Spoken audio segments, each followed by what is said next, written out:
สวัสดีครับพ่อแม่พี่น้องปองปายนะครับมือนี้ผมอานนท์มหานำโชคนะครับสิพาพี่พาน้องนะครับมารวมมาห่วมงานนะครับมือนี้เป็นบุญลงควงนะครับลงควงใหญ่ของแม่ครูบาใหญ่นะครับบ้านหุงน้อยตำบลบุหุงอำเภอราศีสไลยจังหวัดศรีสะเกษนะครับมาถึงงานแล้วพอดีนะครับกำลัง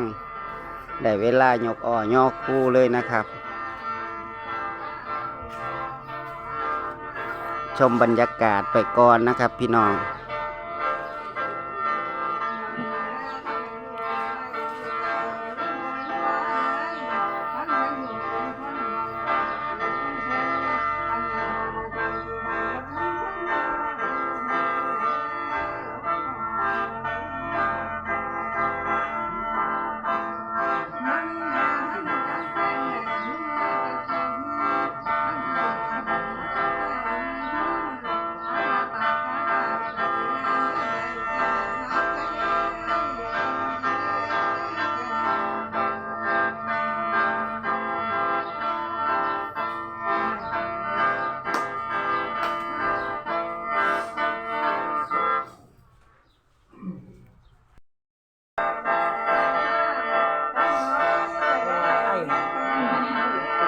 นะครับตอนนี้กำลังนะครับทำพิธีนะครับยกย่อคู่อยู่นะครับ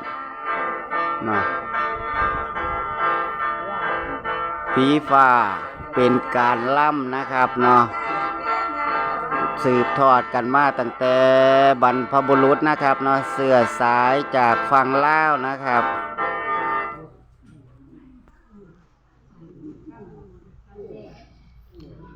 ผู้ที่ถือข้องเป็นร่างทรงผีฟ้านะครับ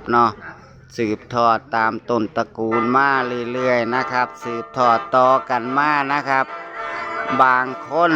กระเจ็บไข้ได้ป่วยไปรักษาแล้วบ่สวงบ่เศร้านะครับจึงไปเบิ่งไม้ไสย่ามนะครับเขาบอกว่าผีฟ้าพ่อแม่สิลงมาอยู่น้ำนะครับจังได้ฮับได้ห้องเอานะครับการเจ็บไข้ได้ป่วยนั่นก็หายปานเป็นปิดทิ้งนะครับ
ำปาเอ้ยแต่น้องสิมาคุ้นให้ขอสบายเจ้าให้มุ่งอ่อนช้อนเด้โอ้ยคุณลุมลูกคุณลุมลุมคุณคือแม่นดังคุณเจ้าเด้อ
องขึ้นขี่มาอาตะในให้พาเบืนให้ไม้แอนฟอนยืนพายเจ้าไม้ของเจ้าดี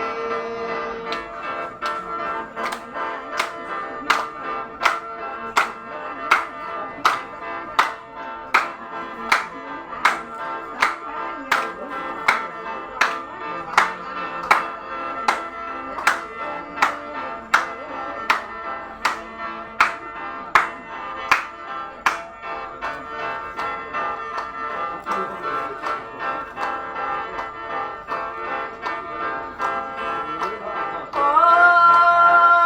ยน่าจะมามนต์เด้อเจ้าเต่าสว่างเด้อแก้มอ่อ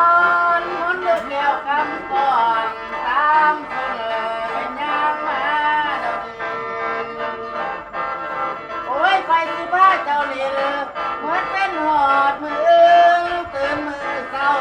สาแล้วดอกจังเมื่อเจ้าเลี้ย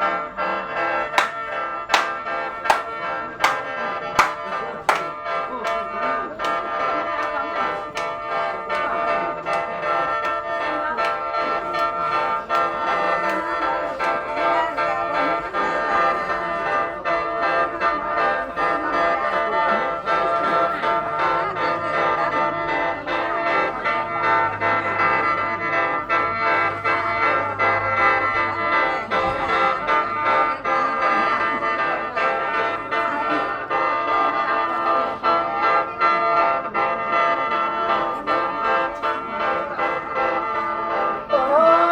ยไอ้พี่จำปาเอ้ยโอ้ยขันมันเฮาบ่เลยสีบ้านน่ะบ่มีงานดอกเด้โอ้ยขันมันเฮาบ่เลยสีเมืองกาศิลา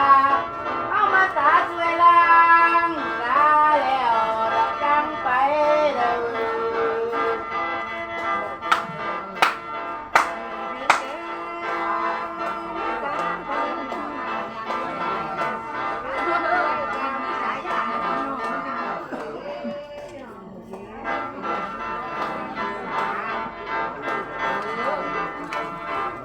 โอ้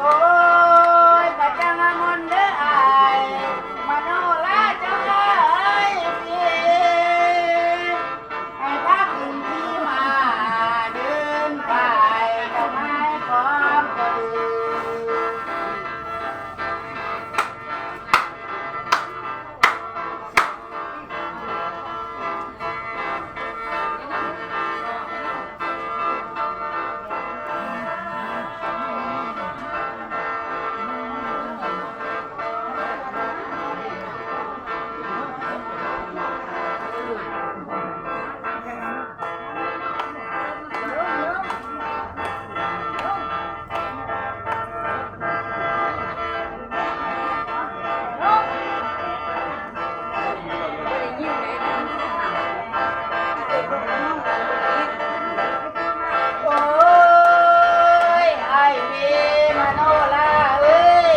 เ